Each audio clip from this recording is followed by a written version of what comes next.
Kemudian untuk PP nomor 36 tahun 2021 tentang pengupahan, yang kami soroti adalah satu, UMSK hilang, upah minimum sektoral kabupaten kota. Dan UMSP juga hilang, upah minimum sektoral provinsi. UMSK dan UMSP hilang. Di undang-undangnya memang sudah hilang. Di PP nomor 35 36 nomor 36 tahun 2001 tentang pengupahan, UMSK dipertegas lagi, nggak boleh.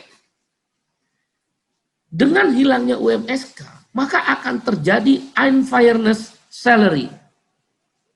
Jadi unfairness salary given, pemberian upah minimum yang tidak berkeadilan.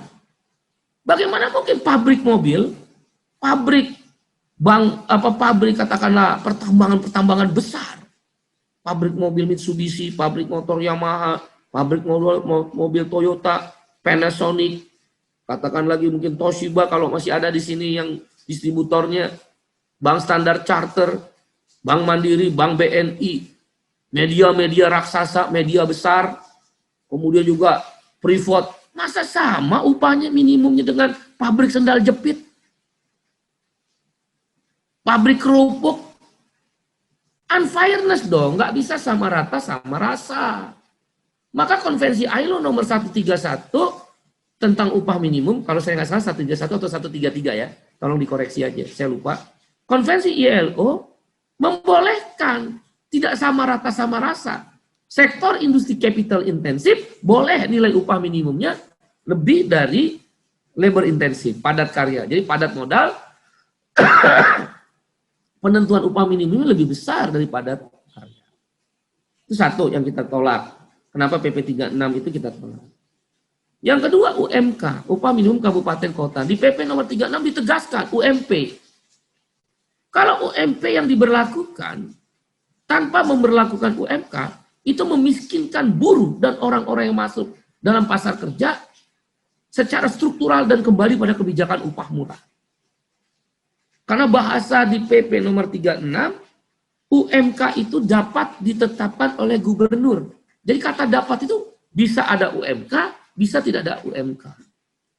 Bayangkan misal UMK Kabupaten Bekasi misal, sekarang sudah mendekati angka 4,9 juta mungkin ya, termasuk Karawang. Atau Jakarta lah 4,5 juta. Upah minimum provinsinya Jawa Barat 1,8 juta. Maka sekarang upah minimum Bekasi yang tadinya 4,5 juta atau 4,9 juta turun jadi 1,8 juta. Apa nggak miskin itu buruh yang tinggal di Bekasi? Apa nggak miskin buruh yang tinggal di Medan, yang tinggal di Surabaya, Mojokerto, padahal itu kota-kota industri. Kebutuhan hidup layak sebagai dasar perhitungan upah minimum hilang. Dan para jurnalis-jurnalis yang akan masuk atau jurnalis-jurnalis teman-teman media, teman-teman wartawan yang bekerja di awal masuk ke perusahaan, upahnya ketika dia bekerja di daerah Bekasi jadi 1,8 juta. Buruh yang bekerja di Bekasi 1,8 juta.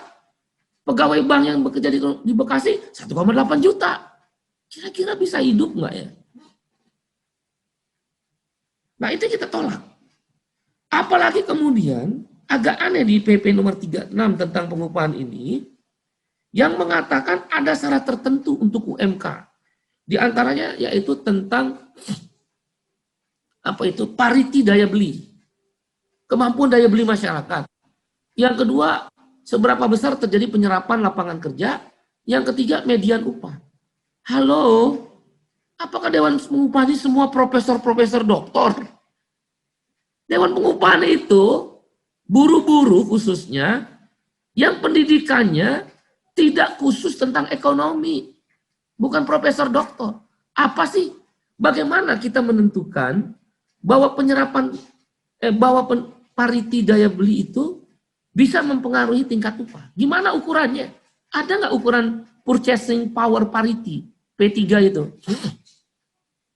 Semua Dewan Pengupahan punya nggak purchasing power parity daerah-daerahnya? Nggak mungkin lah yang kita punya rata-rata income per kapita.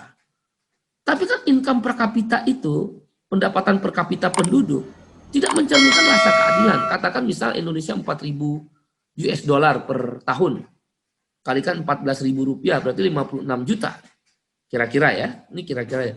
56 juta rupiah per tahun bagi 12 bulan. Kira-kira berarti income per kapita penduduk Indonesia adalah 4,5 juta. Kira-kira. Apa benar semua daerah itu mampu 4,5 juta? Kan enggak. Kalau pakai income per kapita. Nah, bagaimana ngukur bahwa daya beli itu, purchasing power parity itu, bisa dijadikan di semua daerah sebagai ukuran penetapan UMK. Halo, jangan membuat aturan yang nggak bisa dijalanin, jangan membodohi rakyat. Yang kedua, median upah. 0,0 sampai 1,0 atau 0% sampai dengan 100%. Bagaimana Dewan Pengupahan di tiap daerah menentukan median upahnya? Dan yang kita tolak, tolong dicatat, yang kita tolak kenaikan UMK itu dan UMP inflasi atau pertumbuhan ekonomi. Sebelumnya adalah inflasi plus pertumbuhan ekonomi. Sekarang lebih kecil lagi, inflasi atau pertumbuhan ekonomi. Terus sudah dikecilin inflasi atau pertumbuhan ekonomi, dikasih median lagi yang range-nya, grade-nya itu dari 0,0 sampai 1,0. Misal katakan daerah Bekasi mediannya 0,4. Dari mana misal menentukan median 0,4? Median median upah 0,7. Halo, ini bukan lembaga profesor doktor. Ini Dewan Pengupahan yang melibatkan unsur buruh, pengusaha, dan pemerintah. Yang paling terukur menurut konvensi ILO tentang upah minimum ada yang disebut standar living cost. Atau kita kenal sekarang ini KHR. Kebutuhan hidup layak. 60 item atau 64 item itu disurvei di pasar. Itu lebih mudah. Atau menggunakan PP nomor 78, inflasi dan pertumbuhan ekonomi. Kalau hanya inflasi atau pertumbuhan ekonomi, inflasi itu penyesuaian harga, berarti nggak ada naik upah. Terus buruh-buruh yang udah kerja 10 tahun dengan upah minimum, apakah dia nggak punya hak mendapatkan value added, nilai kenal dengan economic growth. Pertumbuhan ekonomi itu nilai tambah masyarakat atau penduduk terhadap ekonomi yang tumbuh di satu negara. Itu ukuran paling sederhana. Itu yang kita persoalkan. Jadi kita menolak UMSK dihapus karena terjadi rasa ketidakadilan antar sektor industri. Kita menolak UMK bisa ada, bisa tidak. Dan tentu kita menolak kalau hanya kenaikan UMK, inflasi, atau pertumbuhan ekonomi. Dan lebih diperparah kita menolak ada komponen variabel lain, yaitu tentang pariti daya beli, dari mana ngukurnya? Tentang median upah, bagaimana menentukan 0,0 sampai 1,0 range-nya? Dan juga tentang penyerapan lapangan kerja. Dari mana? Dari mana Anda menentukan bahwa penyerapan lapangan kerja itu dipengaruhi upah? Kebetulan tesis saya ini, maka saya paham benar. Kebetulan tesis saya di UI ini, S2-nya. Yaitu variabel endogen, maaf ya kalau sedikit agak ngomong sedikit ini agak berlebih, maaf, nggak ngerti sebetulnya, ini yang saya bikin. Variabel endogen di sebelah kiri itu adalah penyerapan lapangan kerja. Di sebelah kanan disebut variabel eksogen yang mempengaruhi. Kalau endogen yang dipengaruhi. Yang mempengaruhi tingkat kenaikan upah menurut ILO, dan ini tesis saya kemudian isi pertajam, cuma saya ngambil DKI Jakarta, studi kasus, yaitu pertama adalah inflasi. Yang kedua betul kenaikan upah, yang ketiga adalah pertumbuhan ekonomi, yang keempat teknologi. Jadi minimal 4 variabel kata ILO. Jadi kalau cuma menggunakan variabel upah dikaitkan dengan penyerapan tenaga kerja, halo, Anda baca jurnal ilmiah di mana? Belajar kuliah di mana? Dia harus ada 4 minimal variabel eksogennya itu. Inflasi, pertumbuhan ekonomi, upah itu sendiri, dan yang terakhir teknologi. Kalau teknologi mau dimasukkan, datanya dari mana? BPS nggak punya tentang data perkembangan pengaruh teknologi terhadap penyerapan tenaga kerja. Nggak ada tuh BPS. Dari mana Anda mengambil tiba-tiba upah satu-satunya variabel yang terkait dengan penyerapan tenaga kerja? Salah. Nah, contohnya begini, setiap 1% pertumbuhan ekonomi, maka akan terjadi 250.000 penyerapan tenaga kerja baru. Itu betul. Tapi harus ada 4 variabel. Nggak ansih berdiri penyerapan tenaga kerja dipengaruhi oleh faktor pertumbuhan ekonomi. Ini ILO. Jadi kita tolak itu variabel-variabel yang baru-baru yang aneh-aneh. Seolah-olah mau pinter, seolah pinter ini yang nyusun PP ini, tapi nggak ngerti masalah. Begitu di lapangan nggak bisa diterapkan. Yang kita persoalkan lagi yaitu selain UMK, UMSK, variabel yang baru tadi dan juga kenaikan hanya inflasi atau pertumbuhan ekonomi, yang kita persoalkan adalah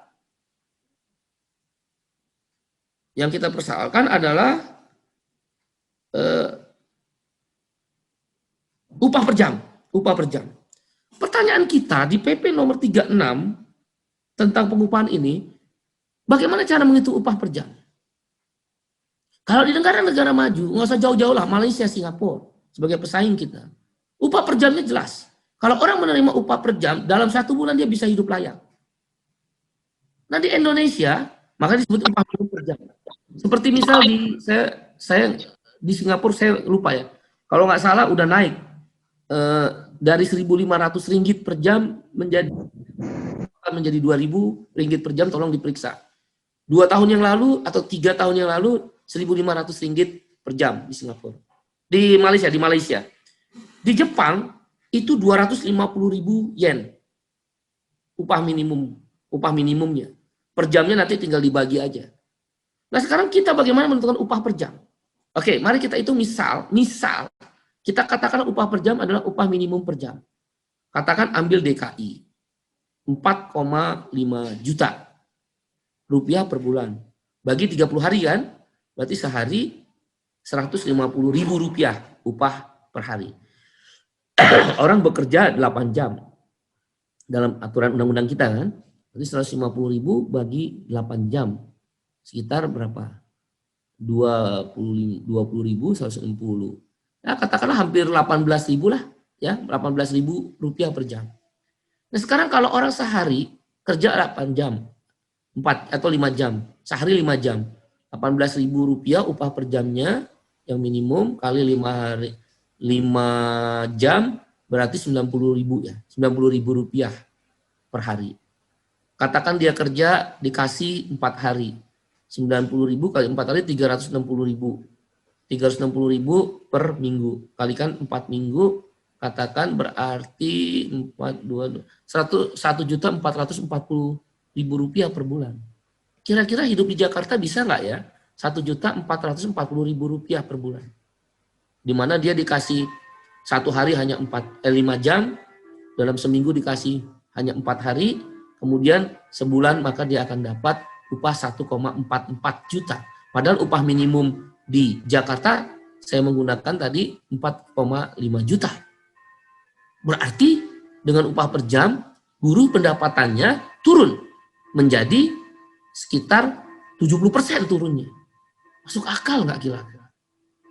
Selain kita mempertimbangkan dunia usaha, kan juga sebagai negara, the state policy, kebijakan negara itu harus mempertimbangkan rakyat yang lain, yang disebut rakyat pekerja, buruh, pegawai, karyawan. Jangan dia bekerja miskin. Apalagi kalau misal di satu daerah, ketika dia menggunakan upah per jam, setelah diakumulasi selama 1 bulan, pendapatan dia di bawah garis kemiskinan. Katakan garis kemiskinan sekitar 540.000 atau 320.000, saya lupa. Bayangkan coba, orang bekerja untuk miskin, mendingan nganggur, dapat subsidi dari pemerintah. Ini sistem apa yang mau dipakai upah per jam? Kita tolak.